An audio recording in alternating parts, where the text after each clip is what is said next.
Welcome to NJ channel. இன்னைக்கு நம்ம சேனல்ல கலைஞர் மகளிர் உரிமை தொகை திட்டம் சம்பந்தமா ஒரு சூப்பரான அறிவிப்பு இப்போ தமிழக அரசுலேருந்து தெரியப்படுத்தியிருக்கிறாங்க. அதாவது வரக்கூடிய ஜூலை 15லேருந்து வந்து பார்த்தீங்கன்னா அந்த புதிய விண்ணப்பம் வழங்க போறதா வந்து பார்த்தீங்கன்னா தெரியப்படுத்தியிருக்கிறாங்க. அதை தொடர்ந்து பொதுமக்கள் எல்லாருமே கேட்டுக்கிட்டு இருக்கக்கூடியது, ஸோ தகுதி அடிப்படையில் செலக்ட் ஆகிறவங்களுக்குலாம் எப்பயிலேருந்து வந்து பார்த்தீங்கன்னா இந்த வருடத்தில் புதிய பயனாளிகளுக்கு பணம் வந்து வழங்க போறாங்க அப்படின்னு சொல்லிட்டு கேட்டுக்கிட்டு இருந்தக்கூடிய அடிப்படையில் இப்போ தமிழக அரசுலேருந்து ஒரு சூப்பரான அறிவிப்பு வந்து பார்த்தீங்கன்னா தெரியப்படுத்தியிருக்கிறாங்க. அதாவது அப்ளை பண்ணி விண்ணப்பித்ததுக்கு அப்புறம் வந்து பார்த்தீங்கன்னா அதுலேருந்து 45 நாட்களுக்குள்ள ஸோ இதுக்கான முடிவு வந்து பார்த்தீங்கன்னா தெரிவிக்கப்படும் அப்படிங்கக்கூடிய ஒரு மகிழ்ச்சியான தகவலை வெளியிட்டிருக்கிறாங்க. இது மட்டும் இல்லாமல் இந்த வருடம் அப்ளை பண்ணக்கூடியவங்களுக்கு ஒரு சில தளர்வுகளும் கொண்டு வந்திருக்கிறாங்க. ஸோ இந்த தளர்வுகளில் யாருக்கு வந்து பார்த்தீங்கன்னா கொடுத்துருக்காங்க அப்படிங்கிறதெல்லாம் நம்ம வீடியோக்குள்ள போய் டீட்டெயிலாக பார்த்துடலாம். ஸோ இந்த வீடியோவை ஸ்கிப் பண்ணாமல் ஃபுல்லாக பாருங்க, அப்போ தான் உங்களுக்கு என்னென்ன சொல்லியிருக்கிறாங்க அப்படிங்கிறது உங்களுக்கு முழுசாக புரியும். ஸோ அந்த டீட்டெயில் எல்லாத்தையுமே வந்து பார்த்தீங்கன்னா நம்ம வீடியோக்குள்ள போய் பார்த்துடலாம். ஸோ நம்ம வீடியோக்குள்ள போய் பார்க்கறதுக்கு முன்னாடி இந்த வீடியோக்கு லைக் பண்ணிட்டு இப்போ தான் நம்ம சேனலை ஃபஸ்ட்டாக பார்க்குறீங்கன்னா சப்ஸ்கிரைப் பண்ணி பக்கத்தில் இருக்க பெல்லைக்கான கிளிக் பண்ணி வச்சுங்க. வாங்க வீடியோக்குள்ள போய் டீட்டெயிலாக பார்த்துடலாம். கலைஞர் மகளிர் உரிமை தொகை திட்டம் ஜூலை 15 முதல் விரிவாக்கம் செய்யப்பட உள்ளது. இதற்கான விண்ணப்பங்கள் பெறப்பட்டு 45 நாட்களுக்குள் பரிசீலிக்கப்பட்டு முடிவுகள் அறிவிக்கப்படும் என்று தெரிவிக்கப்பட்டுள்ளது. ஜூலை 2வது வாரம் தொடங்கி அக்டோபர் வரை இதற்கான முகாம்கள் நடைபெறும் அப்படின்னு சொல்லிட்டு ஒரு மகிழ்ச்சியான தகவல் வந்து பார்த்தீங்கன்னா தெரியப்படுத்தியிருக்கிறாங்க.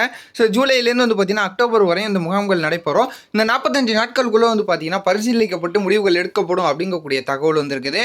இந்த திட்டம் விரிவாக்கம் செய்யப்பட உள்ள நிலையில் விண்ணப்பதாரர்கள் கவனத்தில் கொள்ள வேண்டிய முக்கிய விதிகள் மற்றும் விஷயங்கள் குறித்து தற்போது பார்க்கலாம் அப்படின்னு சொல்லிட்டு தெரியப்படுத்தியிருக்கிறாங்க.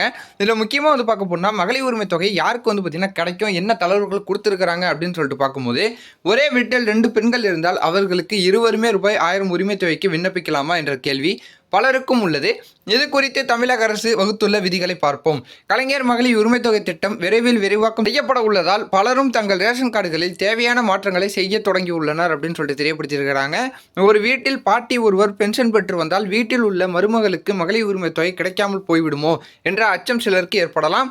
இதன் காரணமாக பலர் தங்கள் வீடுகளில் உள்ள பாட்டிகளின் பெயர்களை ரேஷன் கார்டில் இருந்து நீக்க தொடங்கியுள்ளனர். ஆனால் ஒரு வீட்டில் எத்தனை பெண்கள் அரசின் பென்ஷன் வாங்கினாலும் ரேஷன் அட்டையில் குடும்ப தலைவி என பெயர் உள்ளதோ அவருக்கு மகளிர் உரிமை தொகை வழங்கப்படும் அப்படின்னு சொல்லிட்டு தெரியப்படுத்தியிருக்கிறாங்க.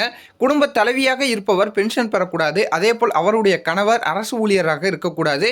மற்றபடி ஒரே வீட்டில் பல பெண்கள் இருந்தாலும் அவர்கள் பென்ஷன் பெற்றாலும் குடும்ப தலைவி என்ற பெயரில் உள்ள பெண்ணுக்கு இந்த தொகை வழங்கப்படும். கடந்த முறை விரிவாக்கத்தின் போது புதிதாக ரேஷன் கார்டு வாங்கிய பலரின் விண்ணப்பங்கள் நிராகரிக்கப்பட்டன.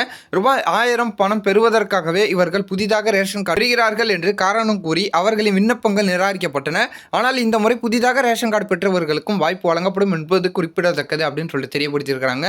ஸோ மெயினாக வந்து பார்க்க போனோம்னா, ஸோ ஒரு வீட்டில் வந்து பார்த்தீங்கன்னா எத்தனை பெண்கள் வேணாலும் இருக்கலாம். அந்த குடும்ப தலைவியாக வந்து பார்த்தீங்கன்னா யாரோட பெயர் இருக்குதோ அவங்க மட்டும் வந்து பார்த்தீங்கன்னா அரசுடைய பென்ஷன் வாங்கக்கூடாது, அரசு வேலையில் இருக்கக்கூடாது. மற்றபடி வந்து பார்த்தீங்கன்னா அரசு பென்ஷன் வாங்கலை, அந்த அரசு வேலையில் இல்லாதவங்க பட்சத்தில் வந்து பார்த்தீங்கன்னா அவங்களுக்கு இந்த மகளிர் உரிமை தொகை 1000 ரூபா கிடைக்கும் அப்படின்னு சொல்லிட்டு சொல்லியிருக்கிறாங்க. அது மட்டும் இல்லாமல் கடந்த முறை வந்து பார்த்தீங்கன்னா புதுசாக ரேஷன் கார்டு பெற்று நிறைய பேருக்கு வந்து பார்த்தீங்கன்னா நிராகரிக்கப்பட்டது. ஸோ இந்த முறை வந்து பார்த்தீங்கன்னா புதுசாக ரேஷன் கார்டு யாரெல்லாம் பெற்றிருக்காங்களோ அவங்களுக்கு இந்த மகளிர் உரிமை தொகை 1000 ரூபாங்கிறது கிடைக்கும் அப்படிங்கக்கூடிய தகவல் வந்திருக்குது. கலைஞர் மகளிர் உரிமை தொகை திட்ட விரிவாக்கத்தில் விண்ணப்பதாரர்கள் மேற்குறிப்பிட்ட விதிமுறைகளை கவனத்தில் கொண்டு விண்ணப்பித்தால் இத்திட்டத்தில் எளிதாக இணைய முடியும் அப்படிங்கக்கூடிய தகவலும் வந்து பார்த்தீங்கன்னா வந்திருக்குது. அதாவது ஜூலை மாதத்துலேயே வந்து பார்த்தீங்கன்னா இந்த புதிய விண்ணப்பம் வந்து பார்த்தீங்கன்னா வழங்கப்பட இருக்குது. அதை தொடர்ந்து 45 நாட்களுக்குள்ள ஸோ யாருடைய விண்ணப்பங்கள் வந்து பார்த்தீங்கன்னா ஏற்கப்படுது, நிராகரிக்கப்படுது அப்படிங்கக்கூடிய தகவலே வந்து பார்த்தீங்கன்னா இந்த 45 நாட்களுக்குள்ளேயே வந்து பார்த்தீங்கன்னா தெரியப்படுத்திடுவாங்க. ஸோ இந்த மகளிர் உரிமை தொகை திட்டம் சம்பந்தமாக வேறு ஏதாவது தகவல்களை தெரியப்படுத்தினாங்கன்னா அதை நான் உங்களுக்கு அடுத்தடுத்த வீடியோவில் நான் அப்டேட் பண்ணிக்கிட்டே இருக்கிறேன். ஸோ தொடர்ந்து நம்ம சேனலை வாட்ச் பண்ணிக்கிட்டே இருங்க. இந்த தகவல் உங்களுக்கு பயனுள்ளதாக இருந்ததுன்னா உங்கள் ஃப்ரெண்ட்ஸ் அண்ட் ஃபேமிலி எல்லாருக்கும் ஷேர் பண்ணி விடுங்க, அவங்க பார்த்து தெரிஞ்சுக்கிட்டோம். இது போல வரது நல்ல தகவல் நல்ல அப்டேட்டோட நான் உங்களை அடுத்தடுத்த வீடியோவில் வந்து பார்க்குறேன்.